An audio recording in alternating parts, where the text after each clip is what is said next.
Good morning, folks. Welcome to Ash Allen Talks. Today we're having a very important guest, and today we're gonna talk a lot about the power of spiritual principles in businesses and how integrity and values drive through success. So today we're having an important guest, as I mentioned before, Julia Jet Livingston. Welcome to Ash Allen Talks. Thank you, Ash. I'm so grateful to be here. Awesome. And Julia, at the beginning of the podcast, I would like to ask some question that how do you find a passion on leading the people and coaching and these six figures actually, and how you got the motivation, how you involved in this criteria? I was able to start a six-figure massage practice in a town where I didn't know anybody. Well, I knew a handful of people, about three people when I moved here, no family here or anything. And I did that in a year and a half. I created a six-figure practice, working only 3 days a week. And that's despite a past history of alcoholism and homelessness. I used to panhandle for money. I used to hop trains. I used to sleep in the park. And so I really had to transform my inner world so that I could transform my outer world. And in doing that, I really got to I got to create this life of my dreams. And now I'm really excited because I can share the steps that I took with other people. Wow. And when it's come to motivation and freedom in a business, when I talking a term freedom, so, what do you feel about the freedom in a business? Because a lot of entrepreneurs are focusing on business and they want to end up in a profit anyway, and they want to do a change in the world or by the product, they have to change the human lives. So, freedom in a business. So, this term, how you emphasize this and how you seeing from your point of view? Yeah. Well, freedom in a business is so much what we create. And that's what I love about business is that, we get to decide what we charge. We get to decide when we work. We get to decide who we work with. And I know that when I was working for other people, those aren't things that I got to decide. I didn't get to decide who I worked with. I didn't get to decide what music I listened to. And for me, when I created my own business, for sure, it was scary and there were ups and downs.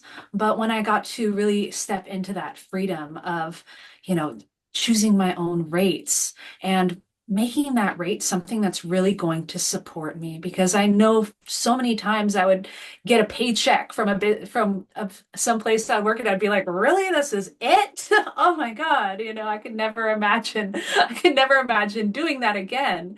Really creating my own reality. And I know so much when I was first starting out, how it felt really difficult to find clients and keep clients. But once I got the basics down and I had had a full schedule, booked out a month, having the wait list, the whole thing, it it all came together beautifully. And life was really freeing. But I had to figure out who I was and what I was offering and how that helps people so that I could get other people excited to work with me. And when it's come to the business, Julia, so we have to believe on what we are doing actually.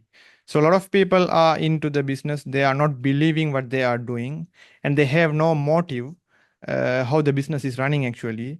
So a lot of people are following their father or their parents or their partner's trend how the business should be.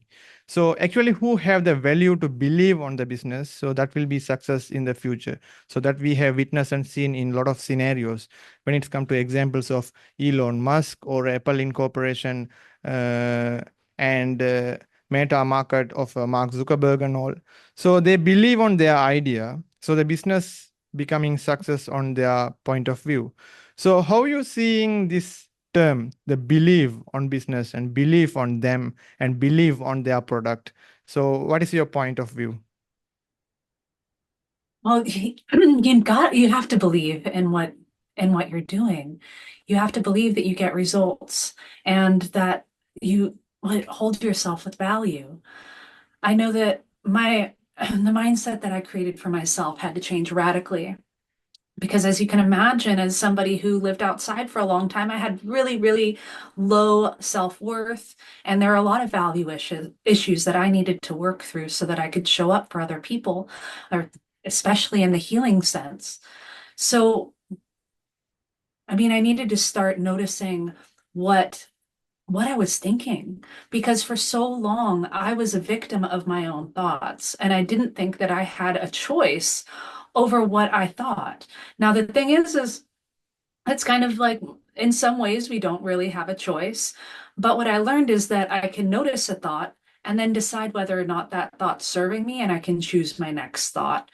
So I choose now to pick thoughts that really serve me. And I like to pick thoughts that empower me. And I like to have offers that actually get people results. So in my healing practice, I wanted to clearly I wanted to help people get out of pain.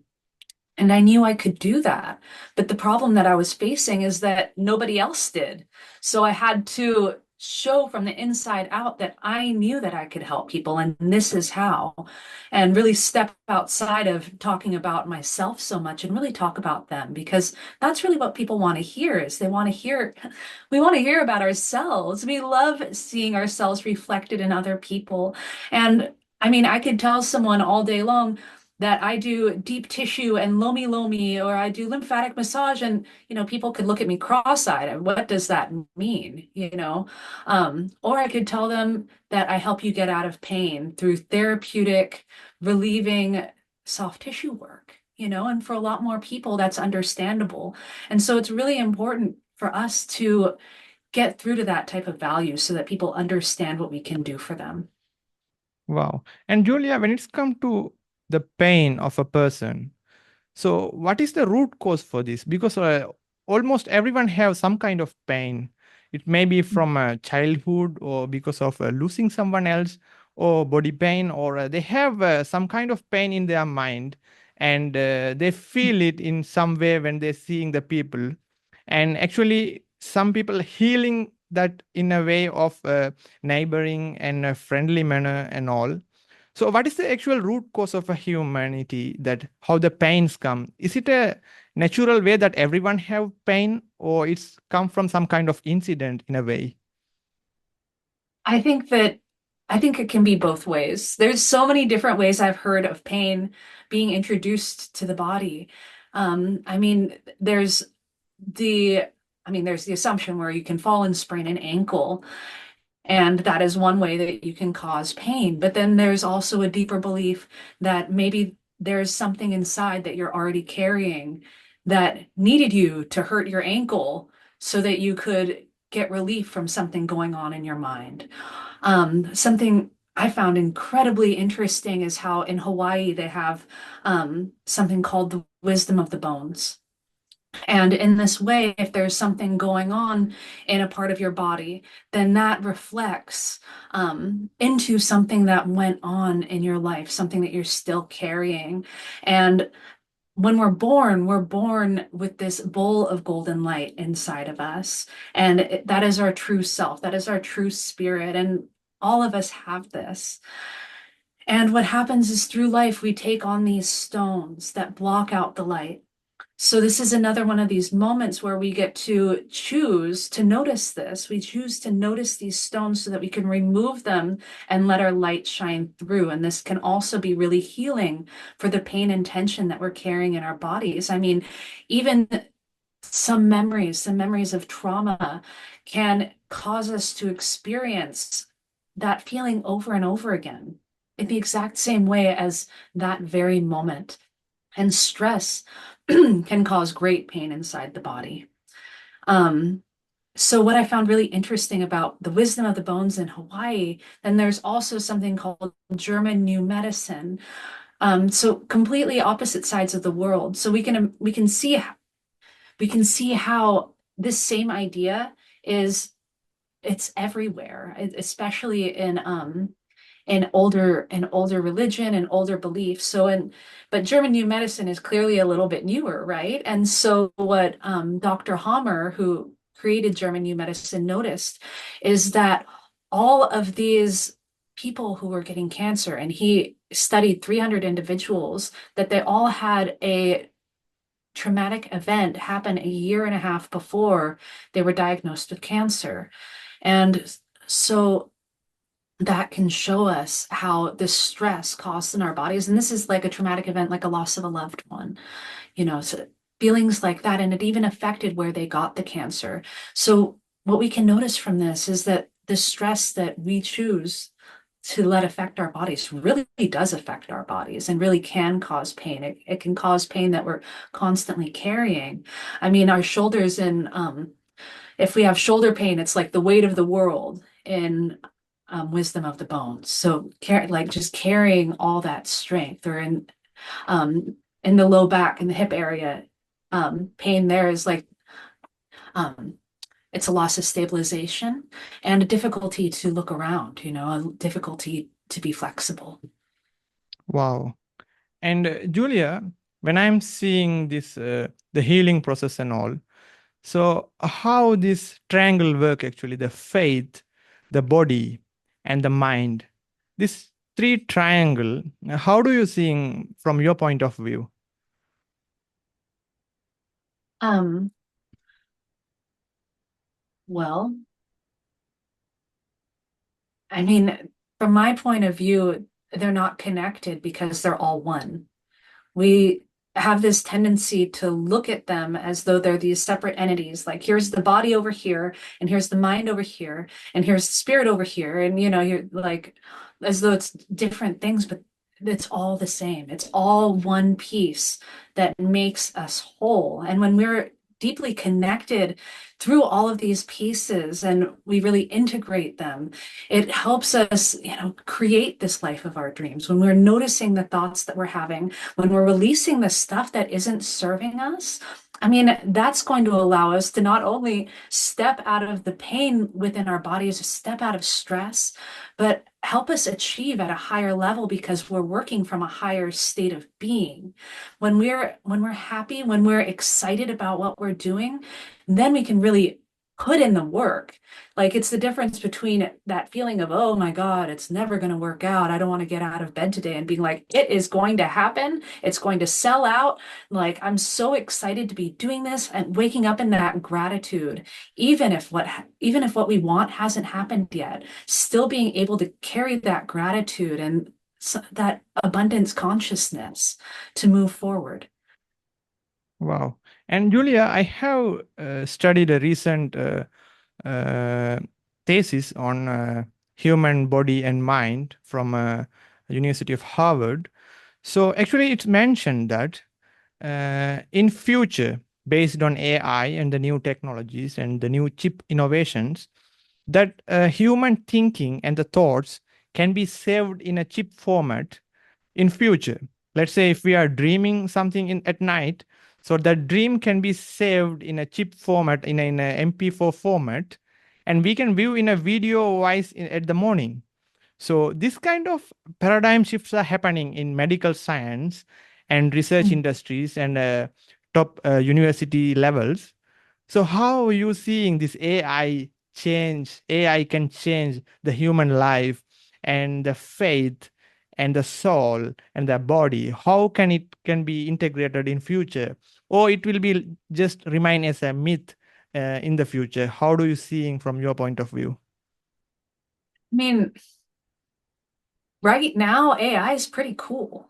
I think AI is a pretty interesting thing, and it is pretty useful in business. It's certainly not something that I push aside. I like AI a lot.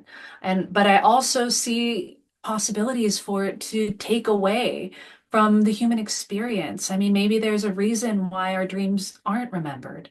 Maybe there's a reason, I was thinking about it, like at first I was like, oh wow, that sounds really cool. Yeah. I want to see my dream, but then there's some dreams where I don't really want to see that dream again. That was stressful, I Yeah. woke up, I didn't feel good, might have been like, man, who is that person that made me mad in that dream? And it's like maybe we just Yeah. need to experience it that one time, and rather than reliving it over again. It's like that dream space is that space where our unconscious mind just lets go, just lets completely go. And while there's some dreams where I was just like, wow, that was really cool, but I never remember I mean, maybe I do, but as far as I know, I can't remember an entire dream from start to finish, and there might be a reason for that. I'm not a dream expert, but there might be a reason for that. And with so much of the AI stuff, like what it creates, the art and the music and the writing, that that certainly takes away from the human experience because being creative is part of who we are, and that's part of being like our body, mind, spirit, like just like the dreams, expressing ourselves. And when the more and more we lean on technology to do that, we're losing that within ourselves.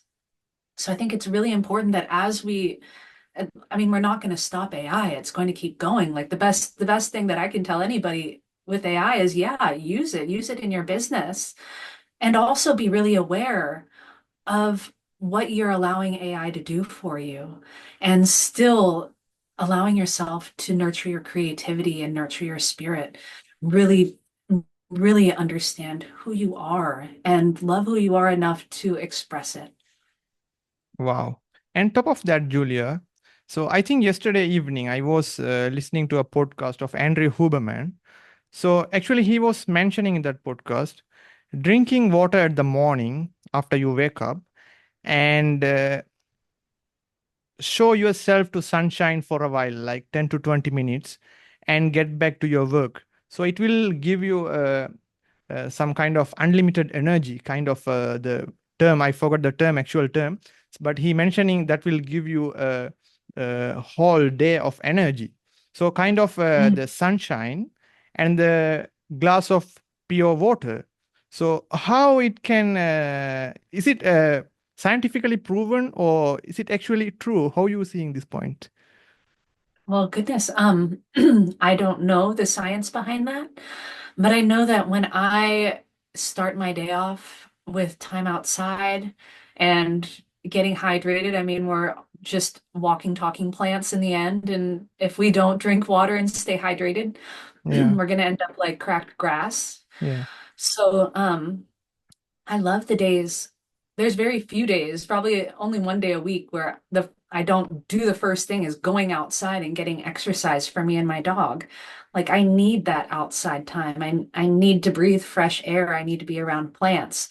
And I can feel my own mindset shift when I'm in that natural space. It's just like, oh, this is what it's all for. This is like this groundedness. And I mean, so many of us search for just that groundedness that we can find so easily in nature.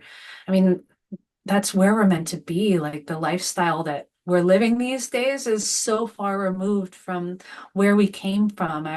Our bodies, minds, spirits never were really evolved for what we do now. I mean, we are hunter-gatherers. We're meant to be walking in the woods.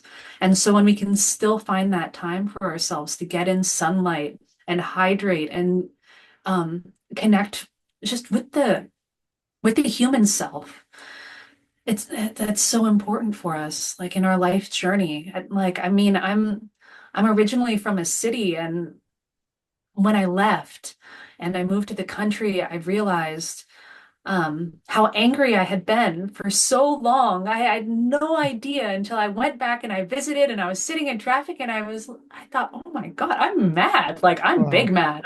I'm not just a little mad, but I'm real mad. I yeah. never want to live here again. And and so it's just something that we realize about ourselves. And some people love the city, and that's wonderful. It's just not for me, you know. And some people, everybody's fed in different ways, but for me, that time outside, I mean, I couldn't say that 10 minutes is going to enter 10 minutes of outdoor time and a glass of water is going to energize me for a whole day, but it will make me feel a whole lot better than without it. Wow. When you talk about the nature and the humanity, the connection, so I remembering a movie called Avatar. So how this that Pandora people are connected with the nature. So I was just imagining that. So actually humans are connected with nature. So the trees and the plants and the water drops and the smell of trees and the flowers. So these are very beautiful things, to be honest with you. But a lot of people are missing, especially new generation. We call Gen Z or Gen X. So a lot of people are more into computers and coding and processing and a lot of office works and all. They're missing that real opportunity in their life. And when we talk more about the nature and the humanity, so how you seeing this connection from the root? Um, like the connection for young people and into nature in the Yeah, future. yeah, Um, Goodness, it's really something that has to be chosen.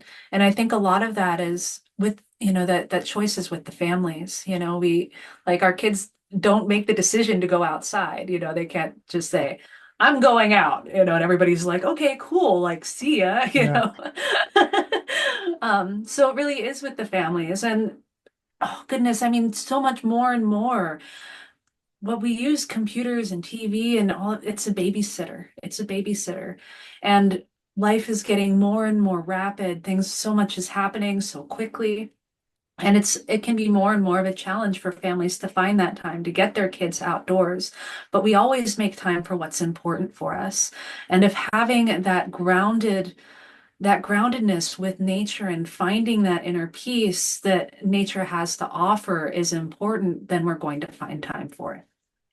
wow. And Julia, think about the situation that the people are more psychologically attracted towards money and they have to earn money. And so that they're moving for towards the more opportunities in the cities, and they're missing a lot of basic stuff like spending time with nature or thinking abilities or innovations. But they are actually fall into a kind of a trap which looks like a matrix, which something already programmed by someone else, and we are falling into that trap, and we trying to earn money from the same way. So, what is the difference actually if someone is laying in a city and earning money, and at the same time another person who is staying in a village area and spending the time with the nature? And how do you see who is actually successful person here? The successful person is the one who's happy. Wow. Um, I think, whoever's having the most fun is the Yeah, most yeah, successful. Um, I mean, as far as money goes, there's studies that show that if you have more of it, it's easier to be happy because you're going to have access to self-care, you're going to have access to good food, comfort, security, housing. And there's also people that have none of that, yeah. and still find inner happiness. So I think it's really important for us as individuals to be really connected to understanding what success looks like for us as individuals, what we really want. And if what we want is actually what we want, or what society or our family or someone else is telling us that we should want. Because what it is in the end is like, is it going to make you happy? Are you going to be happy? Because it's very possible to work and work and work and work and create a goal and then smash that goal and then have the next goal and then have the next goal and have the next goal. But when do we really find time to celebrate those goals? If somebody's an overachiever, then they're going to just keep achieving and going for the next thing without celebrating and experiencing that happiness from getting that goal in the first place. And every now and again, we can just keep going and going and going. But when we stop and realize how far we've come, it can be a really special moment that we deserve to be happy for. We deserve to celebrate. Wow. And Julia, top of that, when we talk more deeper about the spirituality, so I have seen a lot of people trying to focus on yoga stuff, which is coming from South Indian accent. And at the same time, some people focusing more on Chinese medicine and Chinese trending stuff, and the Japanese medicine and all. So what is the difference you are seeing with this kind of parts of the world, and how is there any kind of a universal law to heal someone, or is it better to opt for Chinese medicine, or healing process from where it starts from actually, how to choose? I think that what's most important in choosing a healing process is to believe in the one that you're choosing. Because if we can't believe in what we're doing, then we're not going to get the results. If we don't believe that it's going to work, then we're not going to do what we need to do to make it work. And our mind's not going to be in it. There are people who are told that they have a terminal illness and they only have 2 months to live.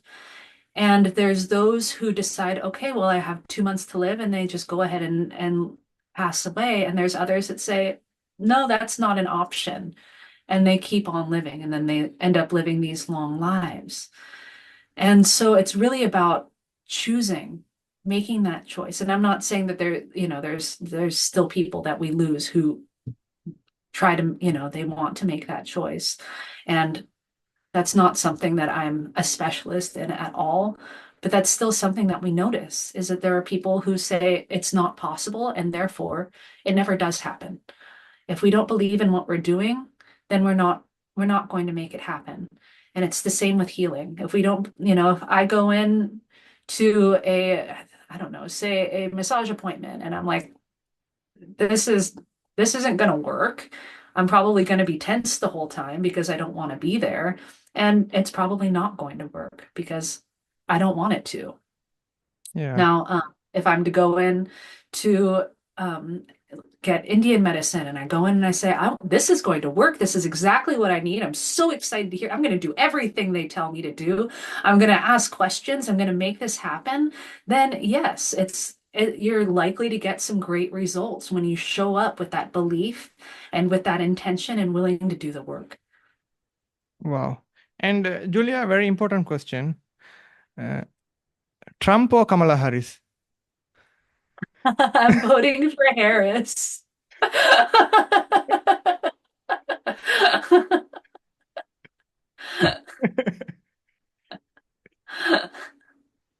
Oh God, that this question I used to ask in almost all podcasts right now these days, because it's kind of a fun actually when we seeing and listening to this election campaign and all. It's really fun to listen what they are saying and the promises that they are giving. But actually, if we Mhm. see the past 4 5 years, what the government and the people are elected, what they have done is a full of mess and all. And I am sorry to comment on political stuff here, but actually, for listeners, I'm saying again, this is not a political debate. So anyway, we are passing the general election in the coming up weeks. So just giving a reminder to you all. And back to the podcast.